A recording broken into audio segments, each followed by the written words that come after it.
This is the J Pitt Show. So I saw somebody posted talking about Zestimates. They chased the list price, and it was basically just a house that got listed for more $200,000 more than this estimate thought it was worth, and then you see the Zestimate chart just shoot straight up. And I just thought it was interesting, which maybe they had a lot of updates done that this estimate didn't know about. But the reason I wanted to bring this up is to ask how you run your comps for houses you're listing. You know, it's hilarious. Jeremy Byers did a training, a tactical training this morning on this very topic. Like literally ended 40 minutes ago. So I want to hear kind of what you do, and then I'll run you through what I do and why I do it, because I take it into the listing appointment and show what I did. Sure, absolutely. Okay, so house. Pulling comps, I will say that it obviously depends, right? Every circumstance can be different, and that is one of the reasons why robots will not replace us. I understand that if you're willing to accept a margin of error that is certainly possible with humans, if you hire the wrong human, then machines can absolutely, computers, machines, automation, AI, it can certainly replace bad realtors with a high margin of error. But to me, like a good realtor, 1%, 2% is a really high margin of error in terms of pricing.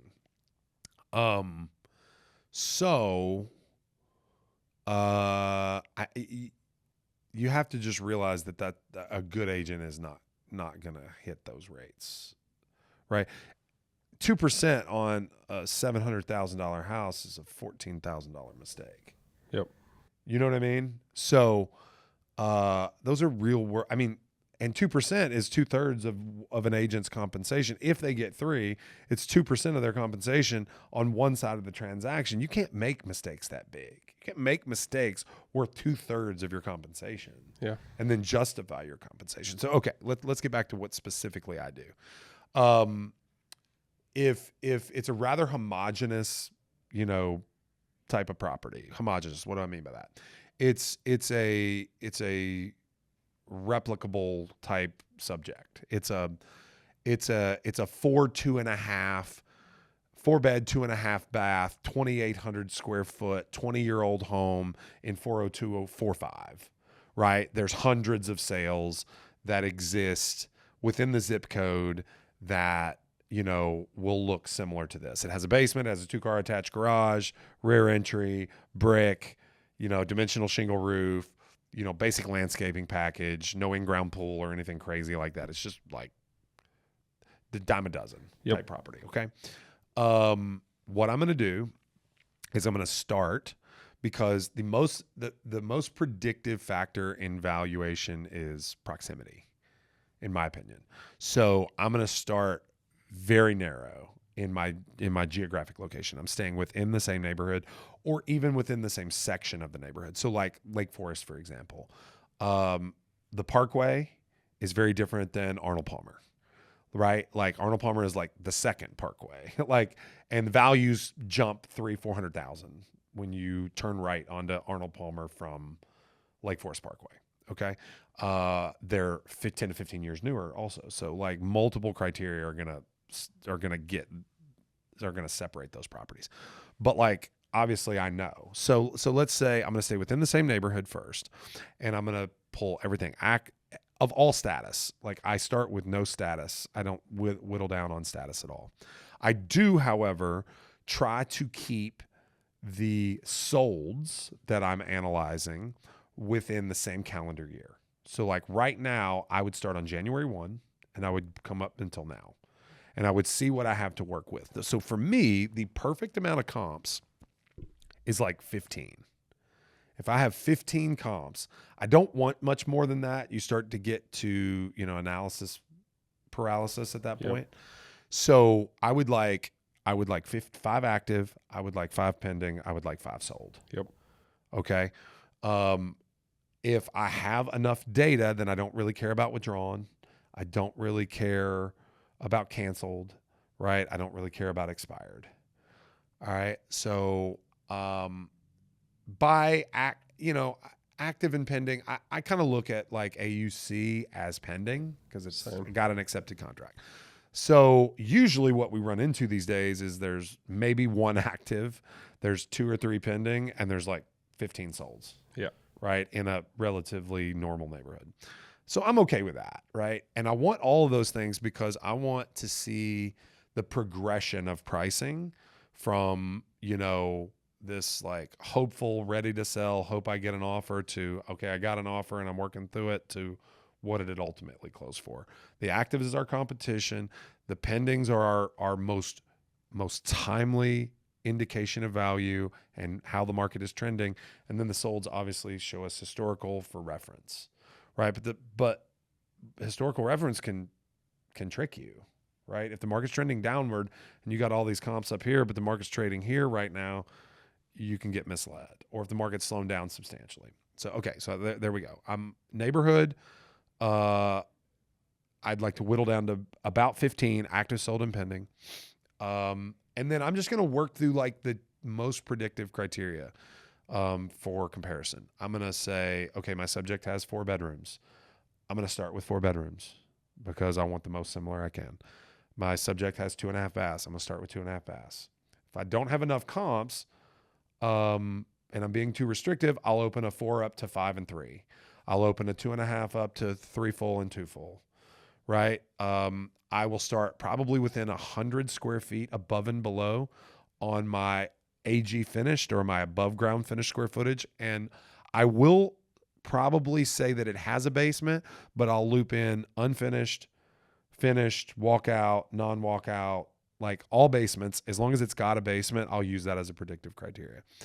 Garages, same way. I'll take 2-car, 2.5 car first, if that's what it has, and then I'll expand to 3-car. If there's not really very many 1-car garages on houses that size, but same concept. If I need to expand, I'll expand.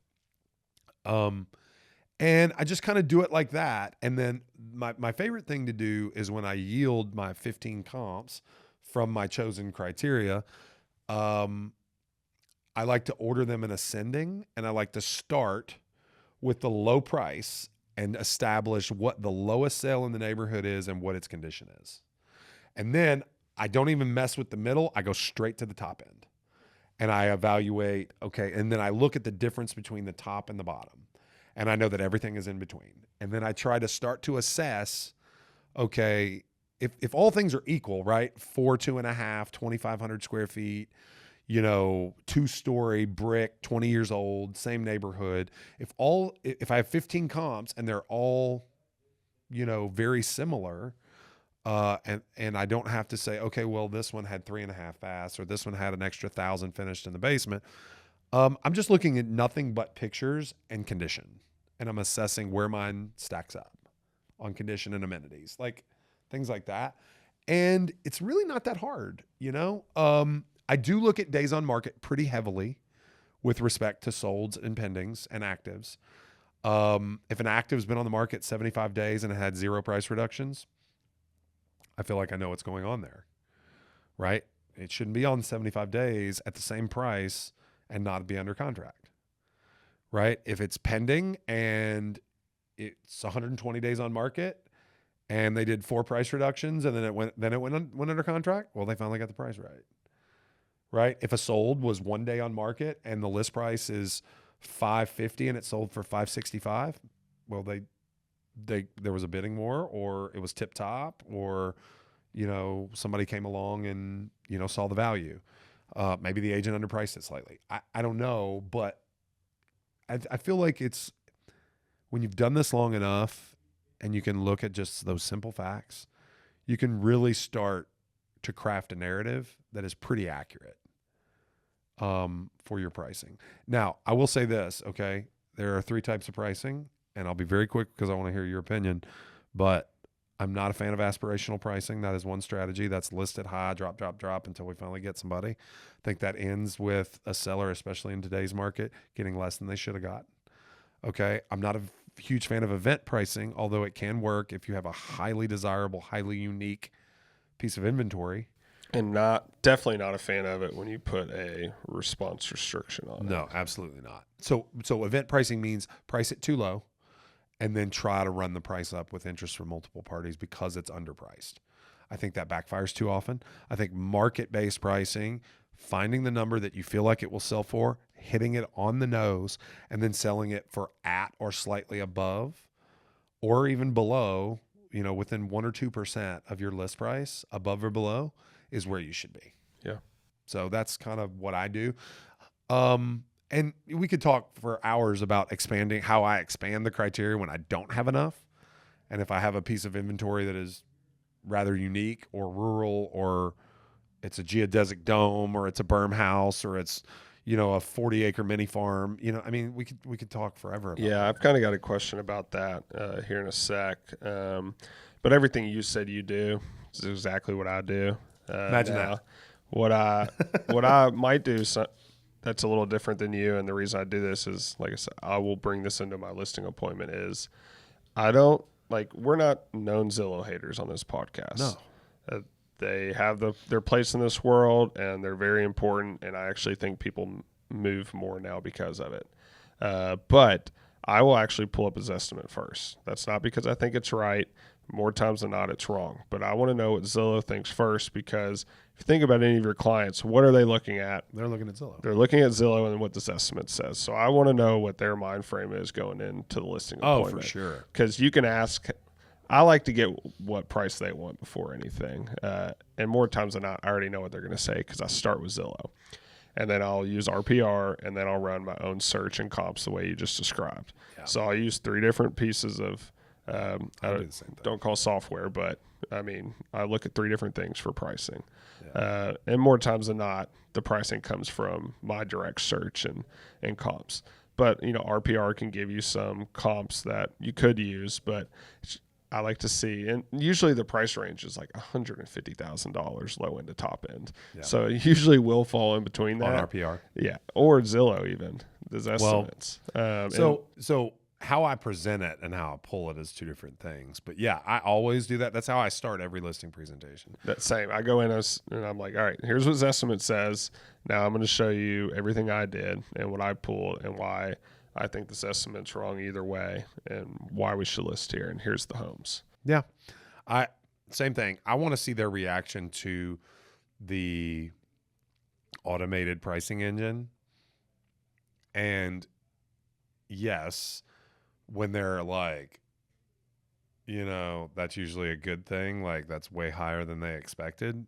And then I at least know if I'm asking for a price lower than that now they've been excited by the prospect of a higher price. And I've got to kind of communicate that and work it down and talk some reason. But when they're like, then I know it's drastically lower and they were expecting a higher price. And so I can soften the blow a little bit from that perspective. But yeah, I absolutely agree with that. And it's just about rapport, really. Like, I'm not going to change my number. Okay. Yep. But I don't want to beat somebody over the head with, with a negative message, a message they're going to receive negatively if I don't have to. It just doesn't make any sense. Yeah. Not for them, not for me. Yeah, I agree. So, all right. So the next question was, what do you do when you have a home that's a little more rural and you don't have very good comps? Well, we just expand. Okay, so, let's say this. If it's just rural, then we expand the location. And I start looking at, comparable areas, comps from comparable areas. I look at, competitive areas. So, let's see. So, let's take our home market of Elizabethtown and Hardin County, for example. A lot of it is driven by military relocation. And there are people, a lot of the home sales are anyway, and there are people moving here from out of state that don't have any concept of the difference between Rineyville and Vine Grove, right? Which are 2 very small communities that are adjacent to the Fort Knox, military base, that have similar commutes to Fort Knox, that have similar housing stock, that are both kind of rural, right? They have some suburban neighborhoods or whatnot. But for example, these people just, they don't know the difference. So if I'm trying to comp a piece of property in Vine Grove, but I can't find anything. It's not in a neighborhood. I can't find anything in Vine Grove that is, I believe, is a relevant comp because of one reason or another. Let's say it's on propane and it's, 25 acres and it's whatever, right? I'm going to go to Rhineyville. If there's something in Rhineyville that is, it's similarly competitive because the majority of the buyers for this type of property are not people that have any connotation of these two areas. So they're very comparable despite being 10 miles apart. Yeah. So I'm going to expand location. I'm going to also expand the time. So I'm going to go back further in time to find comps. And then what I have to do, what that forces me to do is make an assumption, which you don't love. We like facts versus assumptions.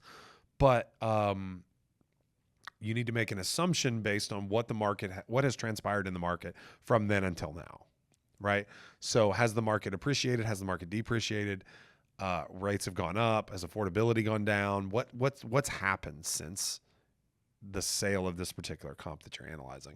And then you make an adjustment based on that particular. It's just like an appraiser. You make adjustments based on specifics. So that's what I'll do. I'll expand all of my criteria as little as I can possibly expand it until I find what I feel like is a relevant comparison. Now, there are plenty of times, Ryan, where I have one comp, right? One comp. And I say, guys, this is all we got. There is nothing else. And I don't manufacture comps. I'm not going to lie to you. I'm not going to pretend that I know for sure what this house is going to sell for. So then I'm going to say something like, what would make you happy? And then I'm going to give them an honest reaction to whatever number they tell me. I'm going to say, I think that's really high. Or I think that's possible. Or I think that's unlikely, but I would rather err on the side of, getting you the number that you're happy with. And I'm willing to take on the job at this particular price, or I'm not, right? Depending. And I said, but I need one thing from you. Okay. I need an open line I need a couple things. I need an open line of communication and a willingness to work with me on the price. Now, obviously, you get to say when enough is enough. But if you're serious about selling this, okay, and it ends up being $450 instead of $475, I need you to work with me, right? Because I'm going to be working for nothing, trying to make this happen for you. But the only way, because, your time on market and your price relative to value run inverse to one another, right? The lower your price in relation to value, the faster the home sells. So the more you're willing to drop the house and the more you're aggressive you're willing to be, the faster we're going to achieve a sale. You get to determine when enough is enough and when you're not willing to take any less. But let's not take 2 years to get to that number. Yeah. Right? I need to be there within a month or two, because we're either going to sell this thing or not, because I'm not going to work infinitely for something that's never going to happen. Yeah. I think in those type listing appointments too, it's important to preface it with, we're working with a smaller section of buyers here. Yeah, so there might absolutely. not be as many showings as you'd expect, but we just need the one. We only need one. Yeah. We only need one. Small buyer pool. That's something I talk about a lot. There's a small buyer pool for this property. It's very unique. Mm-hmm. I think it is refreshing to serious people that they receive very transparent, disclaimers and answers on these things. Because, I just know a lot of salespeople that are not willing to say, hey, look, I'm not going to work for free forever for something that's never going to happen. Like that kind of, like when you, and again, pricing's always at the end of the appointment. We talk about everything else that we do to add value leading up to that. So when you built great rapport and you've instilled a ton of value into the situation for 30, 45 minutes or an hour, you've earned the right to be transparent by that point. And you say, look, guys, I'm not going to blow smoke here. Okay. I don't know. I'm the best, but I still don't know. Anybody that tells you they know is full of it. Okay. There's nothing. How do they know? There's no comps. There's literally no comps. Okay. So if there are no comps, then anybody's best guess is what we're after. Okay. I'm willing to try this, but I need to come back here and talk to you in 2 weeks when we have 0 showings, and we need to make an adjustment because I can't do this. I can't afford to do this forever in pursuit of an outcome that's never going to come.